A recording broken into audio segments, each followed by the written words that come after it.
It began with 3 pillars, the foundation for UW Esports, pushing ourselves to greater heights. Community. Career. Competition.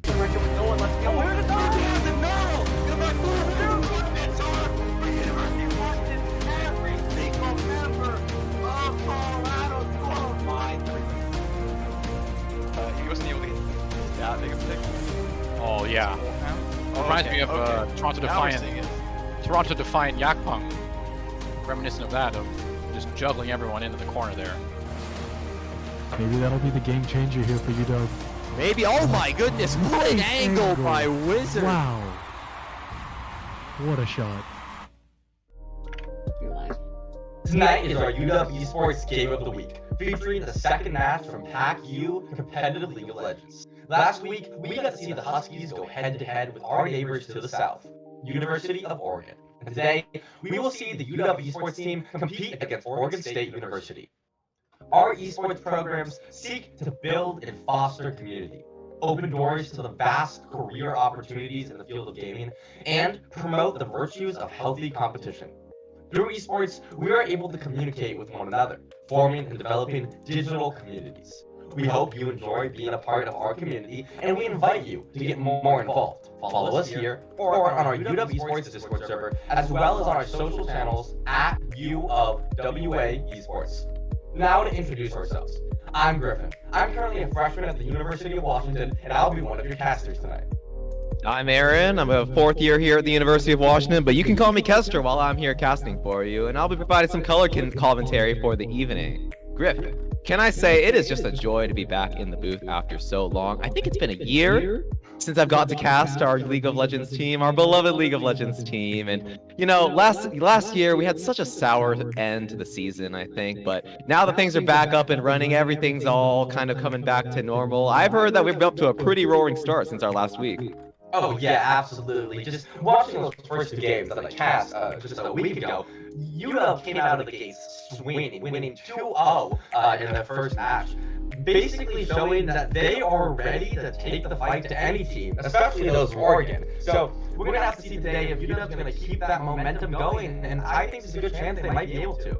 Yeah, you know, I mean, I can't say I've been as involved with the traditional sports scene here at the University of Washington, but if there's one thing I know about our football, our basketball, that anytime we see the opponent has that O in the name, we have got to come on with everything that we've got. And that's what I'm hoping we're going to see tonight as we go up against Oregon State University as we head into this first game. Griff, having been there for the last game that we saw, who do you think are those main players from the University of Washington to keep our eyes out for? Well, absolutely. I think the best thing to look at is the first game that UW actually was in last time, where they actually had a pretty sizable, about 3K gold disadvantage going into about 10 minutes into the game. It was looking very bleak.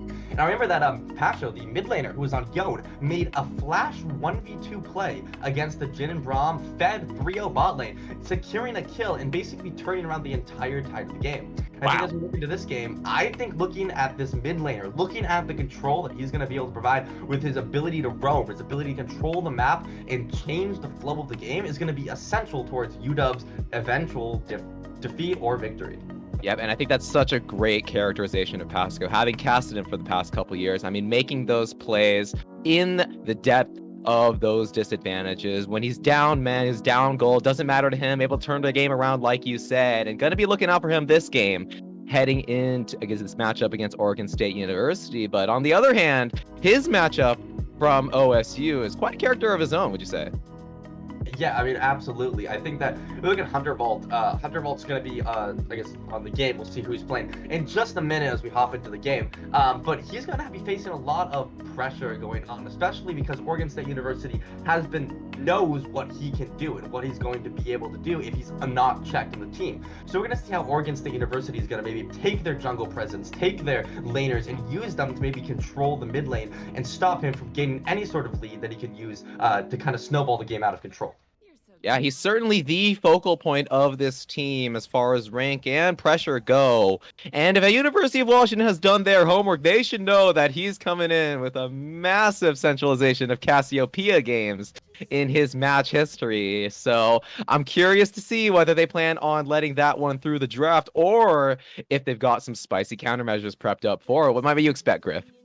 Yeah, well, I mean, I think we can look at the game right now. We can see that Cassiopeia is not currently in the game, so might have been banned in champ selection. We don't know, but I think we do kind of have a very interesting mid lane matchup. Ultimately, going back to this core lane that might determine the flow of the game. We have two control/burst mages who really can just do a lot of damage and control the field in a lot of ways, with both of them throwing their orbs out, basically gaining this kind of zone control. It's difficult to get around that Syndra stun. It's difficult to get around the Orianna ultimate, especially when you have dive champions like the Lee Sin, when you have champions like the Set. They really have to be careful about their positioning relating to Orianna. So if Orianna gets a lot of like a lead or a control over the mid lane, it could be difficult for UW to really make any sort of play in the late game.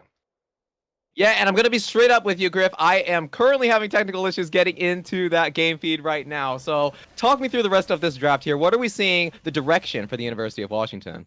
Yeah, absolutely. So we're looking at a Set in the top lane, Elise in jungle, Syndra mid lane, and then Caitlyn and Bard going onto the bot lane. So we can see that right now, it looks like UW has a very strong early roaming game. They have that Lee Sin, who has that ability to gank level 2, gank level 3, and get those kills, in combination with the Bard, who just loves roaming around the map, going to the mid lane, going to help out the jungler to try to win these fights. And as we look over on the Oregon side of things, with a Sion in the top lane, Elise jungle, Orianna mid, Misfortune ADC, and surprising Amumu support, we can see that this Elise jungle wants to be able to play back early game, wants to be able to use her early game strength of basically having double the abilities that Lee Sin does in order to fight back and get those ganks in. So it's going to be interesting to see how Montclair on this Bard is going to be able to kind of shift the tide of this jungle 1v1.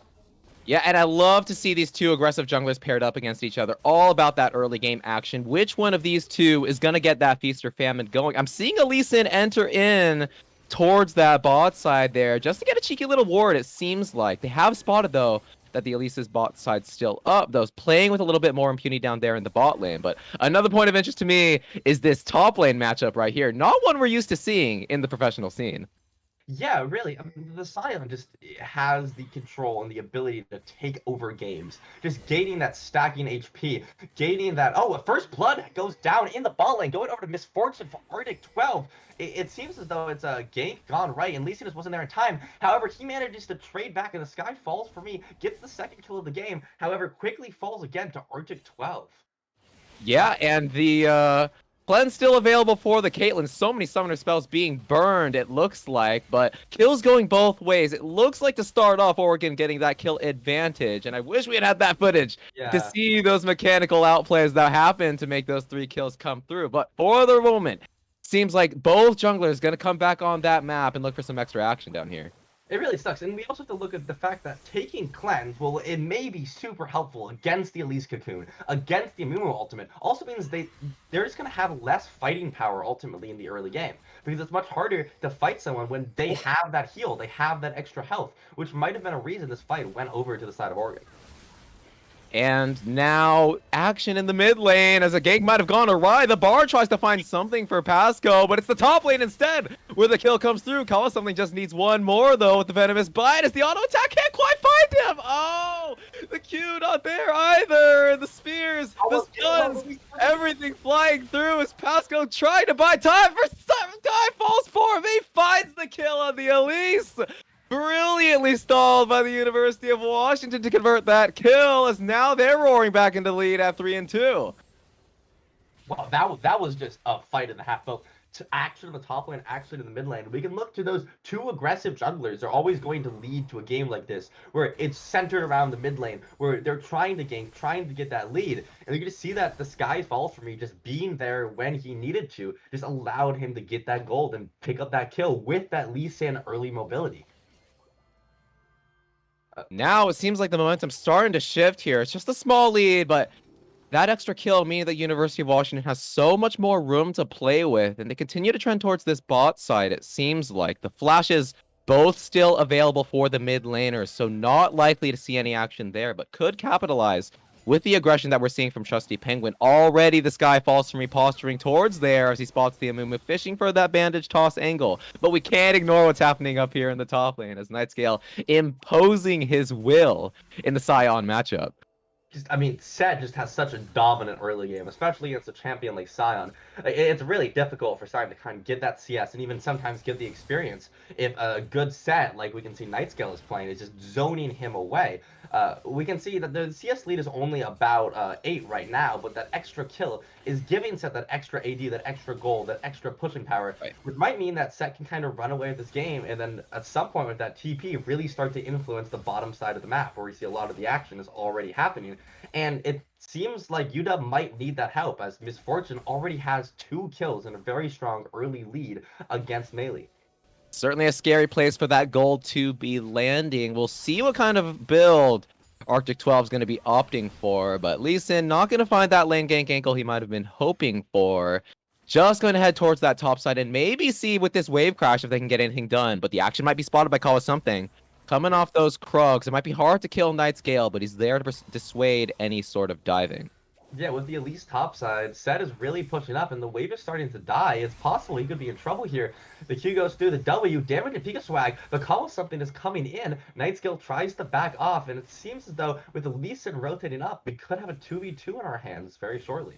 Yeah, such tense action when you see these two junglers available. There's also a bounty at stake from the Sky Falls for me, so in exchange for getting a lot of that gold and being able to influence the rest of the map, he's got to be careful with how aggressive he makes those plays. And speaking of aggression, we're seeing a bot lane roam from Arctic 12 and Trusty Penguin up towards that mid side. The Noon Quiver already entering his inventory makes this a very scary marksman with plenty of movement speed to get around.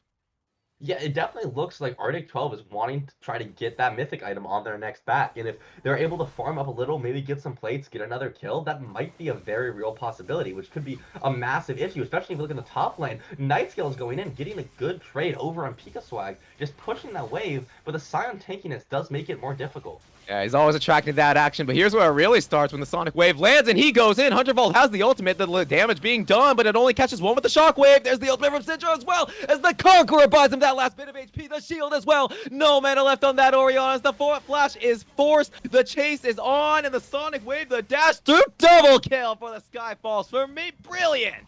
Oh my god, that was a wonderful fight.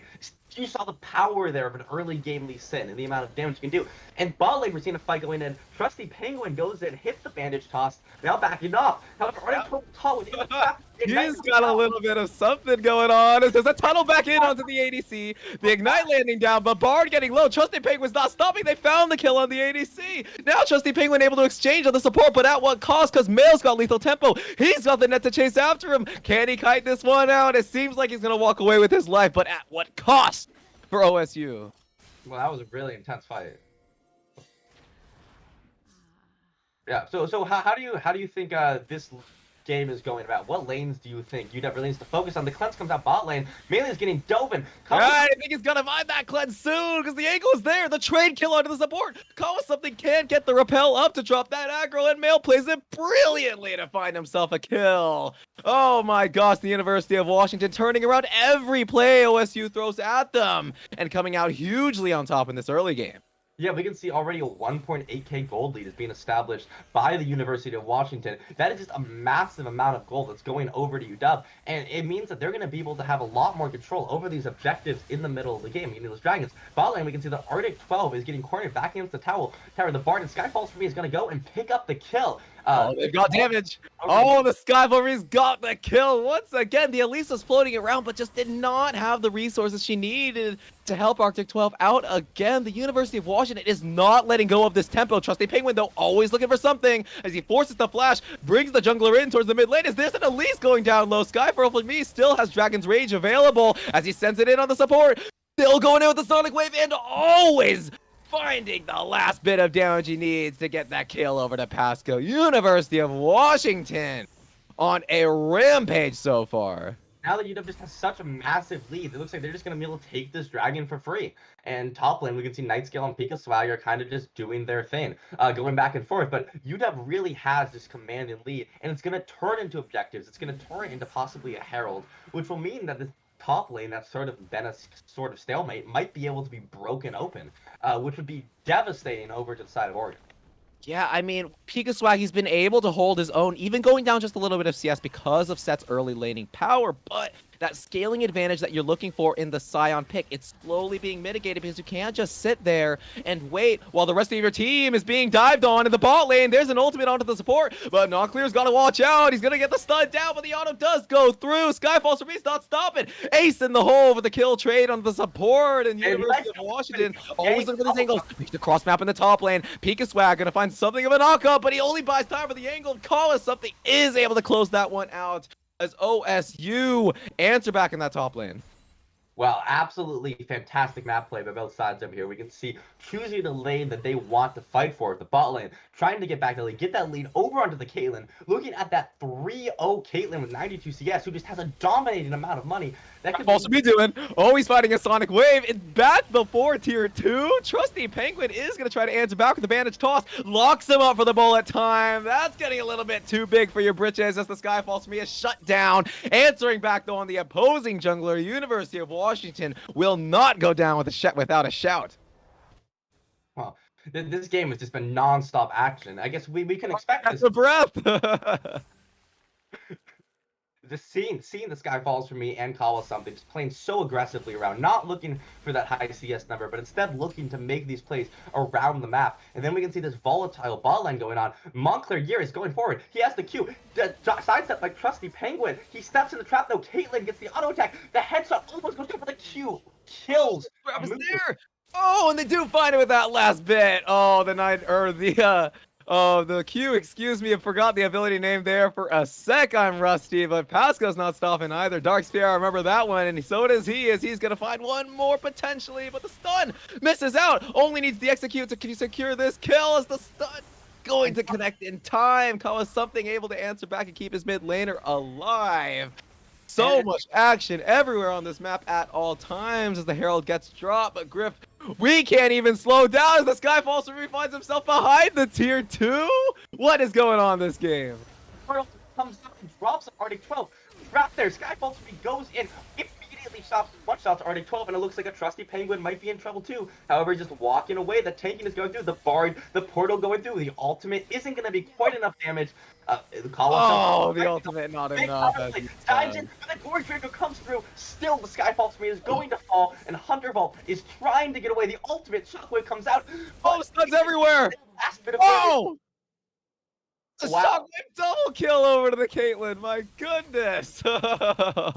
University of Washington, every time OSU find an opportunity, they find some way to turn those mechanics and turn it around on their opponents. They just keep worming their way out of these situations, Griff.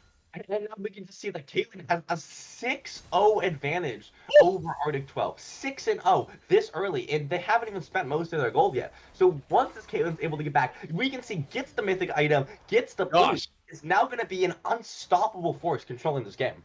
And I love the Gale Force pickup because that's going to mean that these aggressive plays that University of Washington has been fishing for all game are going to be enabled even more by the mobility that item is providing. Look at that. Turned back the buy on the Berserker's Greaves. He wants that BF sword. He knows he's here to do some damage, and I'm all here for it. University of Washington continue to rain down the pain upon their opponents as the Sonic Wave perfectly placed. Sends back in. The stun might be there, but the follow-up is good from the Lee Sin again, and there's the scout of the week. Oh, the Sky Falls for me is putting this game in his hands on the Lee Sin as the lead balloons to 17-8. The Sky Falls for me has just been such a dominating presence this game. Just every fight, it seems like he's there, he is ready to make an impact, and he's ready to change the tide of these fights. It seems like Oregon has a lot of these advantages early on, but then no matter what, he just comes in, hits the Q, one-shots the carries. There's the ultimate to stop that wave. Wait, we might be in some trouble here as Pika Swags caught him with the knockup under the turret. Nightscale goes low, and the stun is there. There you go, OSU. Grab the top laner, getting greedy. University of Washington finally not able to answer back, or are they? as they find the Rift Herald for their top laner's troubles. We gotta slow it down, Griff, and break down what the heck is going on so far. Yeah, this game, oh my god, well, as soon as you say that, we can immediately get a fight going on top side. This game has just been non-stop action. It's hard to slow it down when all of these players are roaming around the map, making the plays they can, using their vision control. We can see that right now the Cinder Stun hits a trusty Penguin. He's running away. He gets hit.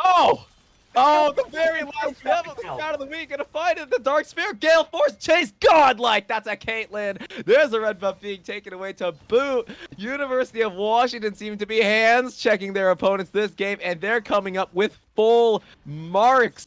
Oregon State University seemed to just try to trudge into neutral territory, but there's a wild Lee Sin, a Caitlyn trap, a Bard tunneling in as he's finding a stun onto the Elise, buying the time for the Lee Sin to get there under the turret, but they're going to be fighting in the top lane instead. The ultimate not connecting quite under that turret as they were hoping for, but it's still plenty of damage. Still going under. Still needs to find one more auto to make it good. The Dragon's Rage, the ADC kill, legendary for Male. Oh my gosh, the display that we're seeing from the home team is an absolute treat tonight. And just what are you supposed to do as Arctic 12, as a trusty Penguin? Every time you walk into your jungle, every time you try to go to your lane, you're just met by 3-4 members of UW's team and immediately stunned, immediately kicked on by the Lee Sin. There's no real counterplay without this vision control right now that we see. And Montclair is just having this dominating map presence that you want from the Bard, that you want from this roaming support. And because of just the strength that Male has, it's going to be hard for Oregon to ever get back into this game. Yeah, and I mean, the chances, like you said, they're looking to swim 8,000 gold lead at just 16 to this game, but I never want to be too biased about my casting. I can't deny that what we're seeing from University of Washington is an absolute masterclass of mechanics in this game, but I've seen some bright spots from Oregon State University as well. Although University of Washington, they've been outplaying them in so many of these skirmishes, they're always looking for some way to answer back, even if it doesn't go in their favor. Gotta keep fishing, I think. Gotta try to hope that something can go their way. Maybe they can catch a University of Washington member out of position, but they can't stop trying. And I know from the aggression that I'm seeing so far that they don't plan on. Yeah, I mean, absolutely. I think with how volatile this game is, with things like the Amumu Misfortune combo, with Amumu having the ultimate and the flash both up, we can definitely see these team fights go any way because of the massive burst damage that can just come through. So it's going to be really important that Oregon uses their strengths. Maybe they use the power of the science split push, the power and the threat of taking these towers and getting these objective bounties. However, we can see in the mid lane that Melee's going to drop the trap. Oh, caught him with the stun. Trap is under. That's a good setup. Here's Namu to try to buy some time. Gets stunned instead. Blown up before he gets a chance to save his ADC. A Dragon's Rage just for fun as the Herald still full health. Coming in on that inhibitor. Sonic Wave rain down on the Elise as there's one that he's still going to take either way. Still flashing on the Orianna and he's got so much health to work with. Oh, he can't go down anytime soon. The sky falls for me. It's the God Fist in this game as he has a teleport twice from the University of Washington. They're going to go for a Dancing Herald, Griffin. They might just get it. Absolutely, the Herald falls, but these towers are under attack. All 5 members Sonic Wave again! Oh, he's still flying under. Doesn't matter how many turns are there to stop him. The Sky Falls for me is a maniac as the auto attacks rain down on this base. University of Washington show no signs of slowing. The scout of the week onto the Amumu, the ace in the hole for the legendary. Oh, and he still can't miss. The Nexus gonna get obliterated in sub 20 pace as the University of Washington come on OSU strong and fast. Wow, what a game. What a non-stop game. UW never took their foot off the gas pedal. Not for 1 second. They're constantly fighting, using that ADC, using the power of that early game Lee Sin, just to keep Oregon on the back foot time and time again. Just an absolutely amazing display of macro, display of mechanics, a display of knowing the lead that they have and using it to just close out the game. It's so hard. I mean, you know that there's so many inner workings of macro, knowing where they can place their resources, knowing where they can put their numbers, but gotta understand how much the micro is being worked into University of Washington's gameplay in what we just saw. I mean, I don't think the Sky Falls for me missed a single Sonic Wave in that last game, and I don't think he missed a single resonating strike either. He was following up on every single one of those, and somehow, every single time, he comes out on top unscathed. What a treat to watch. just he was always there, always had that ability to finish it off, turn the fight, and that just led that like early lead that Misfortune had, that early lead, and completely turned. We saw at the end that Caitlyn was just a completely dominating force with those traps in combination with the Bard ultimate, meaning that it was basically impossible, especially for the largely immobile bot lane over on Oregon's side, to do practically anything about getting caught out by this powerful, high damage Caitlyn. And it's going to be super interesting going into the next game to see how Oregon's going to go against a team that just completely owned the first game like that. Yeah, I mean, we see a lot of dominations in the college scene, but we always got to ask that question. When you're OSU, when you're coming back into the locker room, wiping the sweat off your brow, what kind of adjustment could you possibly make as we get ready for game 2? Great. Yeah, so I think we're going to hop right into game 2. Looking at the champions here, we can see that Nightscale and Same going to be on the set. The Skyfalls for me is once again on the Lee Sin, and the bot lane too, with the Caitlyn Bard combo once again. The only difference being with the Victor in the mid lane, kind of that more late game, powerful scaling champion. Yeah, but the Lee Sin, I mean, that's still going to be making his way on the Rift. OSU seeming like they have no bans to spare for it, but maybe they've got some way to counter that aggression, as we're seeing 2 bits of 5-man action from each team. Outside for that early ward. I don't know how you go after that first game and let the Lee Sin, let the Caitlyn. I don't know how you don't ban that. But it seems like Oregon thinks that they're able to deal with it this time. So it's going to be super interesting to see how, instead of having that immobile Misfortune, they have the Ezreal, who has that ability to avoid things themselves. And instead of having that squishy Elise in the jungle, they now have the Maokai, who's a tanky and like strong presence. So maybe that will offer a different perspective on fighting against this aggressive early game comp that might exist towards the bot lane. Yeah, and if there's any jungler, early game meta jungler that's got the tools to shut down the mobility of the Skyfalls, for me, it's certainly going to be the Maokai, at least one of those options. But those 5-man plays that we talked about, University of Washington still sticking around in this red side. We might catch a bit of something, but probably nothing, as it is going to be a blue side start for the Maokai. University of Washington, this though, as you said, toning down the aggression just a little bit with the Victor, who doesn't have quite as much playmaking potential, but we do know that Pasco, no matter where he places his fingers, is able to make some. Yeah, absolutely. If we look at this mid lane matchup, the Rise versus Victor, what do you think about it? How do you think both sides need to play around these two champions that might have that wave clear, might have that strength, but really don't quite have that damage until later in the game? When we think about the Rise, it's always a question of that scaling, right? Are you going to give him the time he needs to get that Roa Seraph's combo online? And what we know from the early game so far is that Victor's able to rain down quite a bit of punishment just from those point and clicks, just from that death ray being fired off. But because of that, is going to make himself barbecue chicken for the early gank. A great level 2 look from the Maokai means first blood for OSU. A much better start this time around, but we'll see if University of Washington are able to bounce back as they have before. Yeah, absolutely. That gank was just masterful. Is getting those camps, getting 1 or 2 camps, is going for that gank is something a lot of people don't really expect, especially with that immobile mid laner who doesn't really have the early game power to fight back against the gank like that. So that's going to be a great, strong lead over to Oregon. And now the Maokai's going to go top lane, possibly going against Nightscale, as Nightscale tries to go for the 1v2. The flash comes down with Pika Swag, dodging the W over by Set. Oh, he got the movement. Oh, dodges out on the Haymaker. Call it something, still got the HP to go around. Both wards going in. They're making sure this kill goes their way as Nightscale, it doesn't seem like he has much to do, but it's not going to stop him from raining down a couple more Haymakers. Gets the flash off into the bush. Oh, that's followed after. Do they have the damage to do it off? As Pika Swag didn't last long enough. The Lee Sin's arrived, as he always does. The inevitability of the Skyfalls for me has found itself in the top lane as another double kill seems to be the score. There's the auto. University of Washington always find that moment, and Nightscale, where it looked like he was all but toast by so much time. Just exactly like last game. I think the story of this game, at least so far, we saw that the Skyfalls for me comes into a situation where it looks like UW's on the back foot, where it looks like UW's about to lose massively, get that kill, going over to Oregon, but instead, he comes in with the Lee Sin with that early game mobility, that early game power, and completely turns the tide, now giving himself a demanded lead once again.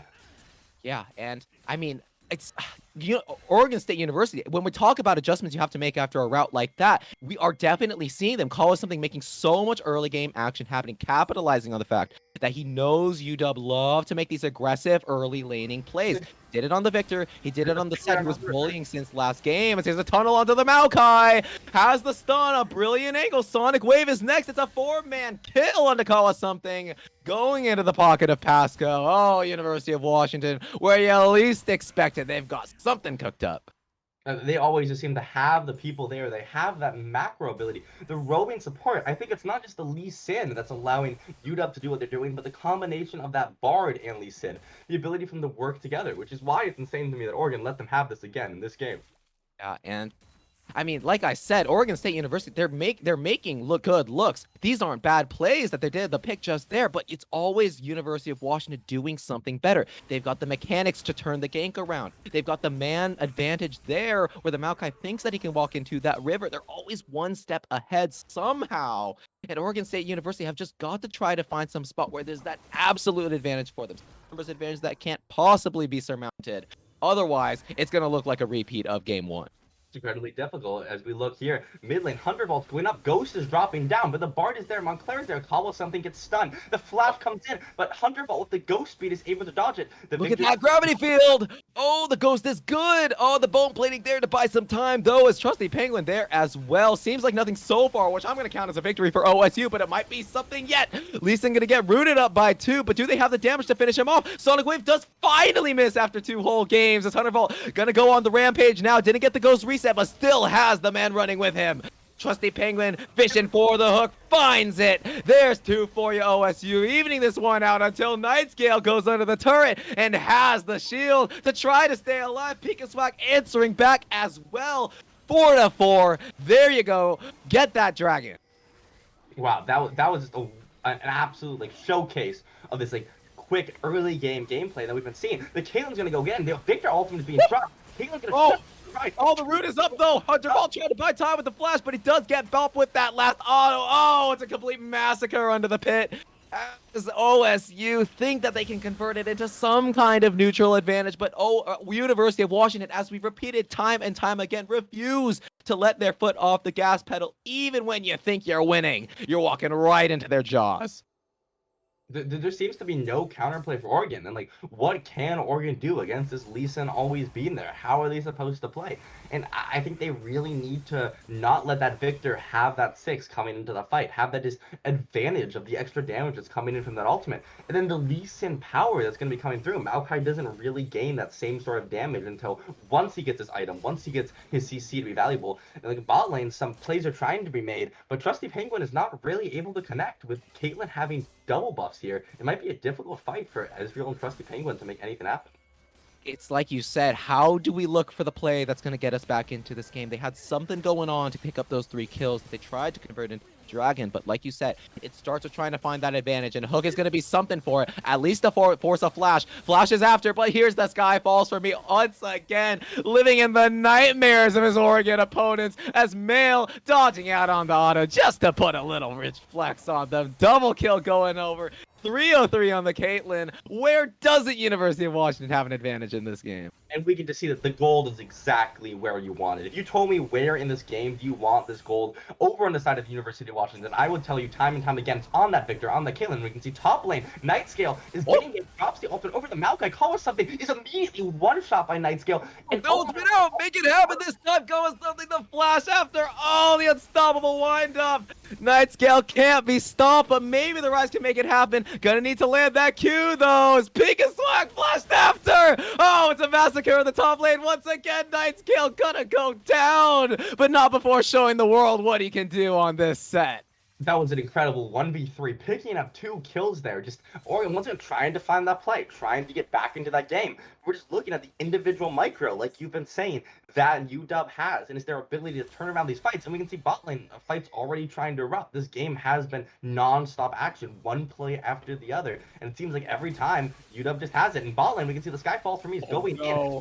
Q. Oh, this guy falls to me, following up on the Sonic Wave, finding his opponent as his Krugs. Can a man even get his farm without getting a roundhouse kick to the face? Or can University of Washington calm down for just a little bit? Because there's a Lee Sin bearing down on this bot lane, and they got to figure it out and answer real quick before they get double killed again.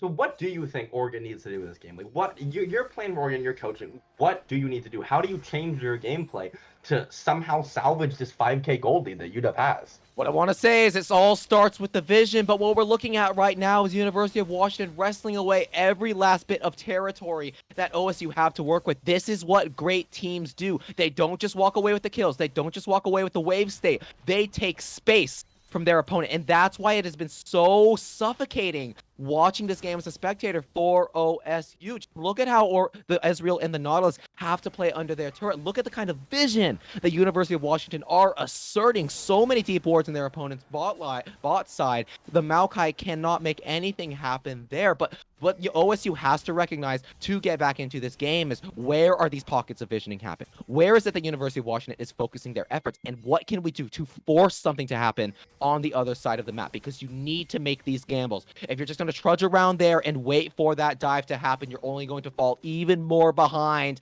Look at the CS on this Maokai, 29 at 10 minutes. It is an absolute devastation in the jungle as he simply doesn't have anywhere to farm. But as we see the action in that bot side, maybe, just maybe, they can try to look towards that set again, but it has been an intimidating endeavor so far. Kakao something is so far behind, not even having that ultimate yet, actually just getting that ultimate means that now hopefully he's going to have more of counterplay in these big team fight situations, having that now massive amount of CC that is just so central to the game plan over on the side of Oregon. When being this far behind, it just means that Kawa something is going to die so quickly to the Lee Sin, who already has the mythic item. And as you look at the 2v2 here, the Q drops him, Bias Guy falls to me, and it looks like Kawa something is just going to fall right away without having that health or taking this to survive the damage the Skyfall for me is doing. Oh, and I mean, what are you even going to do when you've got this as your inventory? It doesn't even have the Demonic Embrace available quite just yet. Until I'll try to trade back, but when the graph field goes down against the immobile Rise, it's just a metaphor for how this game is going until the Scion trucks a solo kill into his opponent, catching Knight's Gale off guard. Maybe that's what we really need in this game, is for those mechanics to come alive from OSU, but it's going to take a lot more miracles than that. And even though we can look at that Scion and say, yes, that Scion has 3 kills, is even the only real lane besides the mid lane where they're holding still. The Scion only has 48 CS, has basically been zoned off of the wave the entire game, meaning that even in the top lane, we can see Oregon is really far behind. And now that Herald being dropped in the mid lane is giving more and more gold over to the suffocating lead that UW has. Bounties looks so lucrative. If only Oregon State University could catch one of them. But as immobile as the Victor and Caitlyn are, always got members around them. The University of Washington know exactly how to play their cards as they continue to wrestle away this bot side vision. Griff, I mean, we talk at length about how competitive teams try to get back in. When you're playing solo queue, I'm curious, what are you doing when you're this far behind as this Maokai? When you're this low on CS Scion? How could you possibly find your way back into this? Because in mid lane, just another kill is just going over to the Caitlyn, getting further No. and further. I think, personally, if I'm a Maokai in the solo queue game, I think you really just have to rely on your teammates. You have to rely on maybe this Ezreal, this Rise, kind of getting back into the game, trying to make something happen, because you are so weak that you don't even have the ability to be a frontline bruiser to kind of soak up the damage, because you'll just die instantly.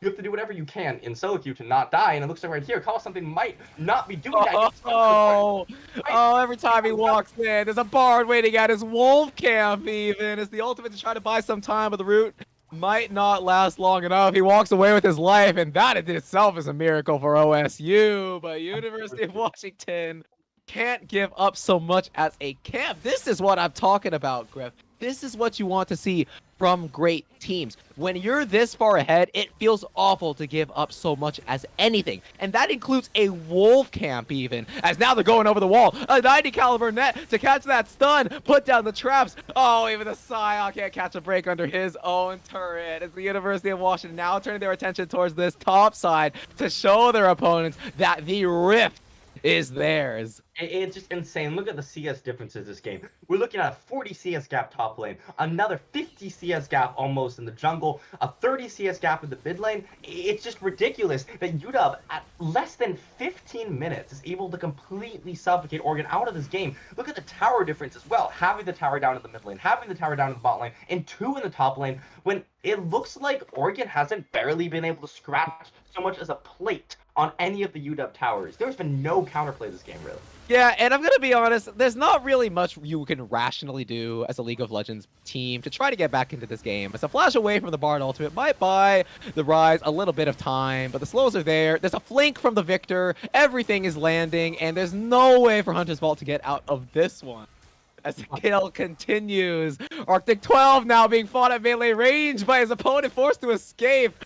Oh, and as the lead balloons to 12,000 at 14 minutes, the dives under the turret, the Dragon's rage finds its range. You know, now you just got to ask the question of what are you going to do to make the stat sheet look better? Because people are going to look at this game and we got completely routed. What could we possibly do to try to get at least one kill out of this one? What ideas have you got, Griff?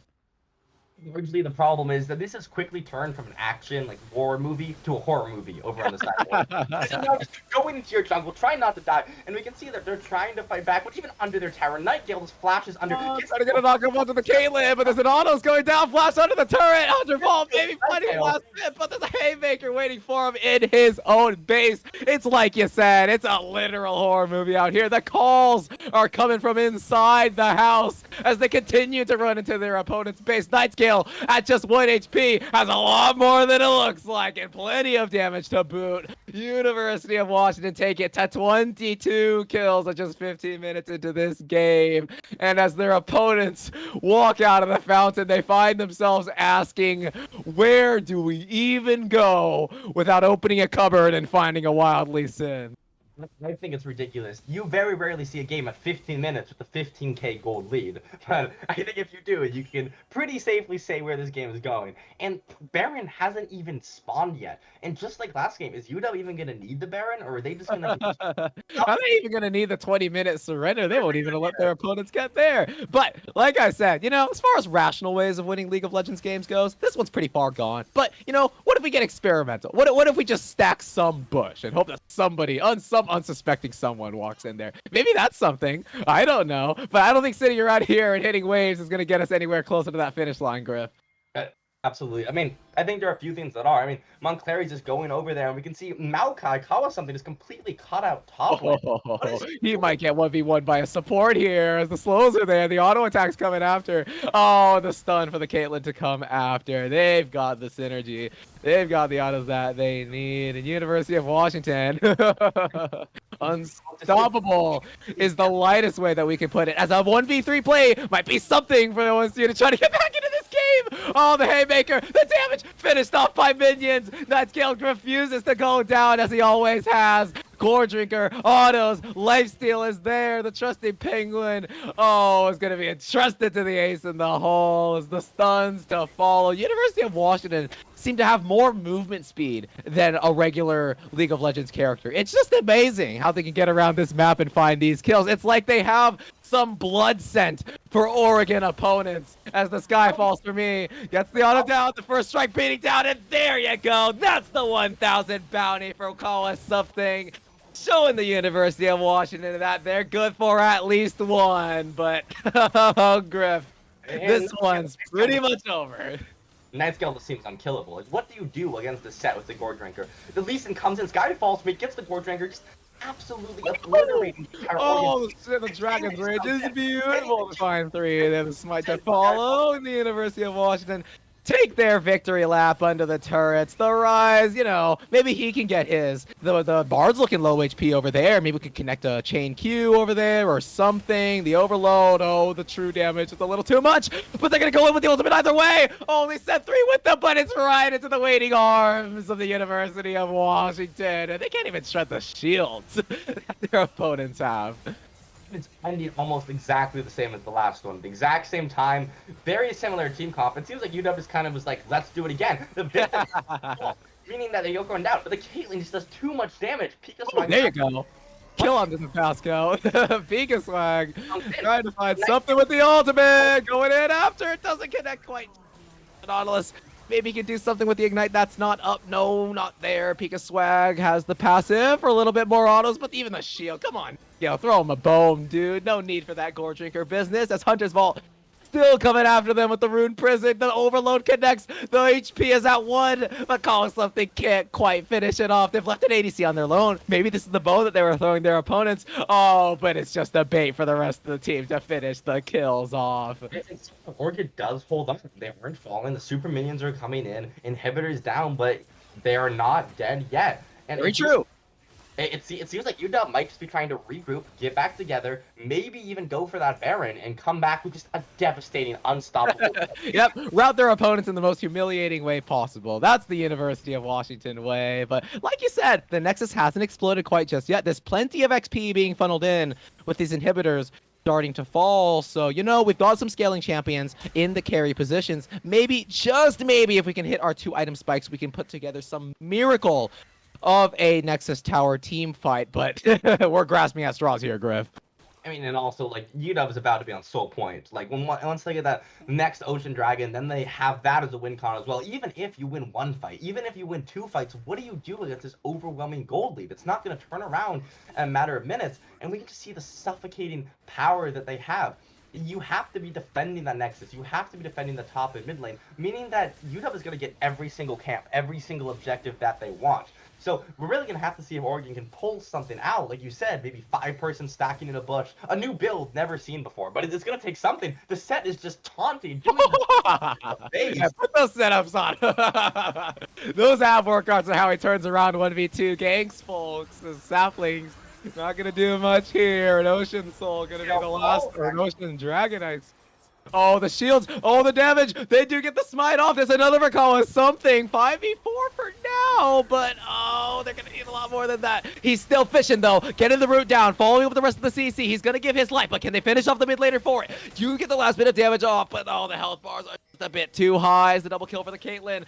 Sent back in with the Dragon's Rage. Not even going to try to finish that kill off as he heads towards the fountain and cannot miss. The sky falls for me, falls finally as a flex, as Male with the 1 HP 1v1 between ADCs here. The support gonna let it happen, but University of Washington, you know, they're having fun with it. They know that this one's over. And Oregon State University, they're getting the kill lead up. You know, they're not gonna go down in single digits.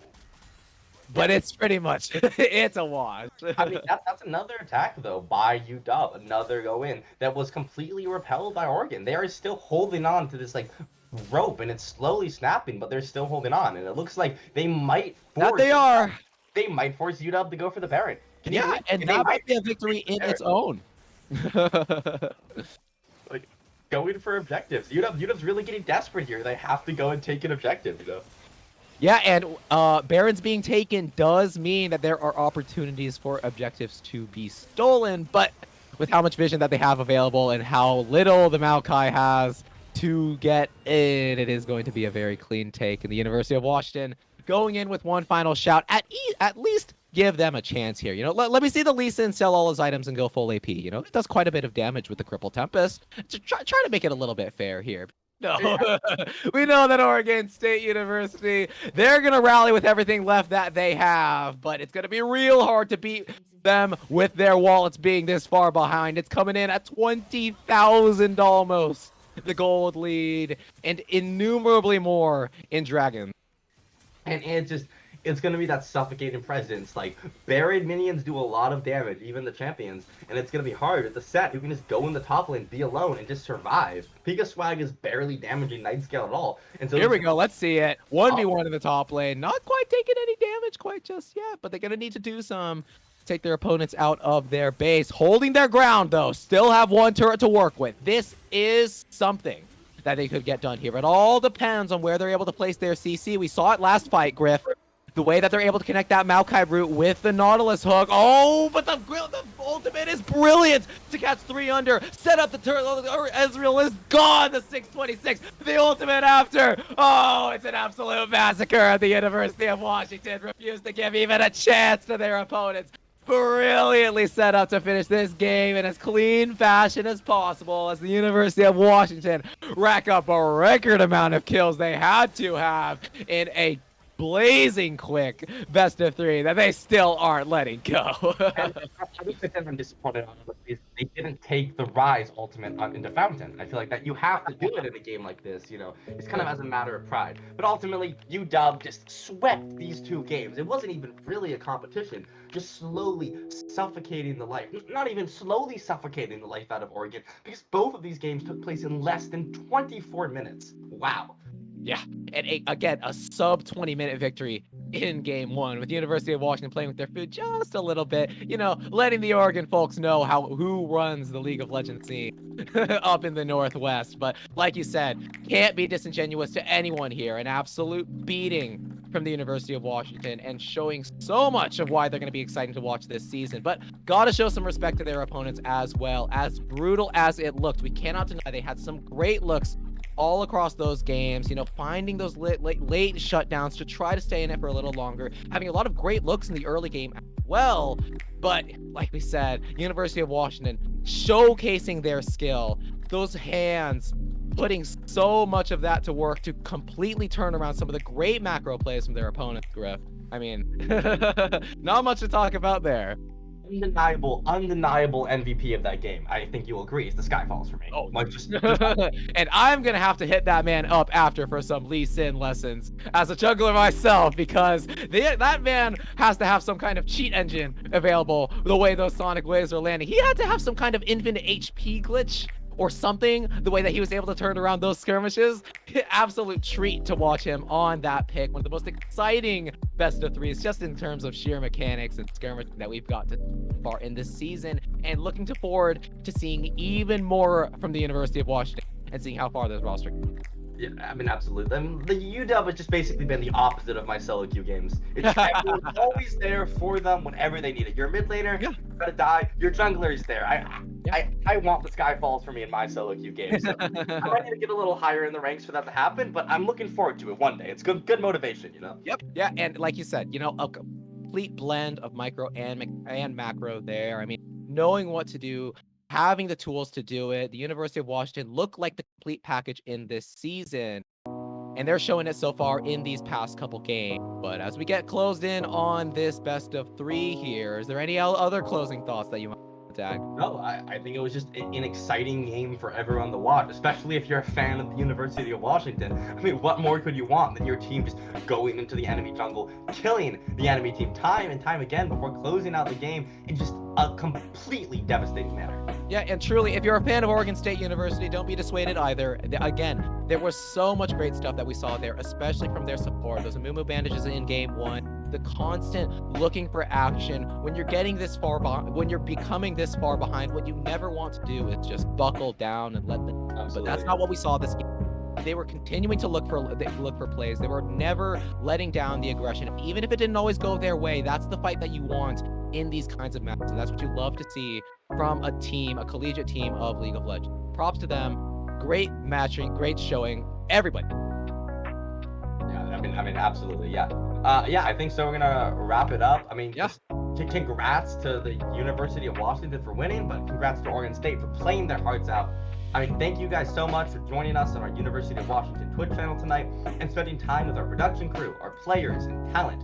And remember to check us out at UW Esports on most platforms, you know, Twitter, YouTube, and join the Discord if you are interested in volunteering behind the scenes. Have a great night.